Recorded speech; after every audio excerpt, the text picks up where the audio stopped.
je m'appelle Samira Fall, je suis artiste, slameuse, écrivain. Très bien. Alors, quelle est la frontière entre la poésie et le slam, Samira? Je pense qu'il n'y a pas de frontière parce que dans le slam, on utilise également la poésie. C'est juste que je pense que la poésie, de manière littéraire, c'est celle qui est dans les livres et qu'on peut lire à chaque moment, redécouvrir, alors que le slam, c'est plutôt l'art de la performance sur scène. Il y a une certaine oralité qui dénote dans le slam, mais les textes de slam peuvent être poétiques. Il y en a d'autres qui ont choisi des textes un peu moins poétiques, mais moi, la poésie est au cœur de ma démarche artistique. Alors, comment vous avez réussi à rentrer dans ce projet avec cette artiste espagnole où vous prestez simultanément, mais en deux langues différentes? Oui. Le projet a été initié par l'Institut Cervantes, donc il était prévu qu'elle vienne. On a découvert un peu l'univers de chacune.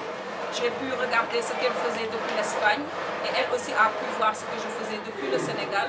On est rentré en contact, il y a eu des échanges de mails pour voir comment est-ce qu'il était possible de faire parce qu'elle a parlé en espagnol mais aussi en basque. J'ai fait des textes en français mais aussi en wolof. Et l'idée c'était de pouvoir mélanger ces quatre langues-là et de créer un pont entre l'Espagne et le Sénégal grâce à l'Institut Cervantes. Quand elle est venue, ça s'est fait naturellement. On a mis en place les textes, on a essayé de mettre en place aussi une scénographie.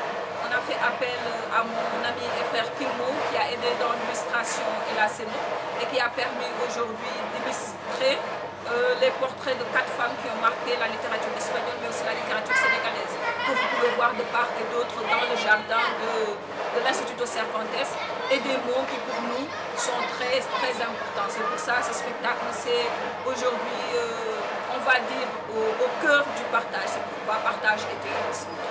Il m'a semblé avoir capté une phrase qui dit que vous versifiez ce qui est difficile à supporter. Oui, exactement. Oui, oui bon, j'écris parce que je suis dans mon environnement. Et aujourd'hui, mon environnement, je dois le versifier. Les épreuves, je puise des épreuves comme inspiration pour pouvoir écrire. Et aujourd'hui, ma démarche, ce serait de pouvoir versifier mon environnement, ce qui est banalisé aux yeux de tous, qu'on puisse le voir. L'idée, c'est de susciter une interrogation. Si après mes passages, les gens se posent des questions, pour moi, j'ai réussi mes textes. Donc c'est plus ça, versifier ce qui m'était difficile à supporter quand on sait l'environnement dans lequel nous sommes et tous les défis auxquels nous devons faire face chaque jour. Alors j'ai eu le sentiment, surtout pour votre dernier chant Amalgame, que vous critiquez un peu la société des croyants, c'est cela? Je pose des questions. Oui. En fait, je veux susciter des interrogations parce qu'il est important aujourd'hui qu'il y ait une réflexion sociétale dans le monde dans lequel nous vivons et qu'on puisse également apporter un contre-pied, un contre-poids. Et c'est vrai qu'il y a des choses qu'on voit qui sont bien et il y a des choses quand même, on devrait se poser des questions. Si on doit continuer comme ça ou remettre en question ce qui se passe autour de nous. Il y a beaucoup de choses, je me pose des questions, c'est pour ça que j'écris et peut-être que le public trouvera des réponses à ça. Êtes-vous contre la polygamie? Aujourd'hui, je dissocie Samira Fall de Mariam Absefal Koulibaly. La personne et l'artiste. Et la polygamie, je la questionne. Pour l'instant, je n'ai pas d'avis, je me pose des questions et j'essaie de trouver des réponses. Et c'est pour cela que j'écris. Pour l'instant, je n'ai pas encore la réponse. Et c'est pour ça que je l'ai écrit dans Amalgame.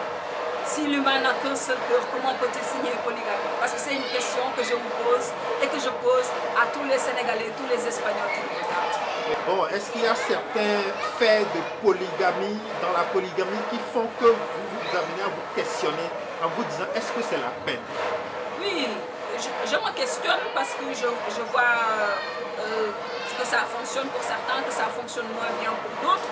Et à chaque fois que je vois une personne souffrir, je pose des questionnements derrière ce ressenti que cette personne a. Donc, c'est les histoires qu'on me raconte, les histoires que je vois.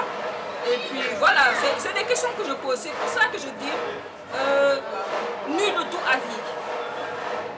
Je parle de ce qui m'entoure et c'est aujourd'hui à l'auditeur de me dire s'il et lui, après ce que j'ai dit, pour ou contre la polygamie. Est-ce que dans les foyers polygames, il y a l'amour?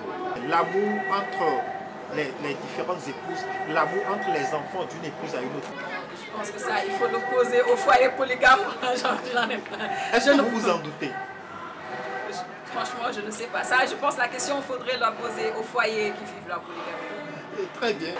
Quelles sont vos ambitions dans votre art? Donc moi, j'ai sorti mon premier recueil de poèmes oxymoriques en 2017. En 2020, j'ai eu la chance d'avoir eu la bourse de création à domicile Creativity is Life qui m'a permis de sortir un EP et un projet de podcast du même nom. Donc depuis quelques années déjà, je suis en train de travailler sur mon album solo qui sera disponible bientôt et ce sera un album de spoken word. Et j'espère que toute la société, le public au sens large du terme, pourront écouter mes slams, mes poèmes, la musique et aimer ce que je fais. Merci beaucoup et félicitations. Merci à vous. Et bonne carrière à vous. Merci.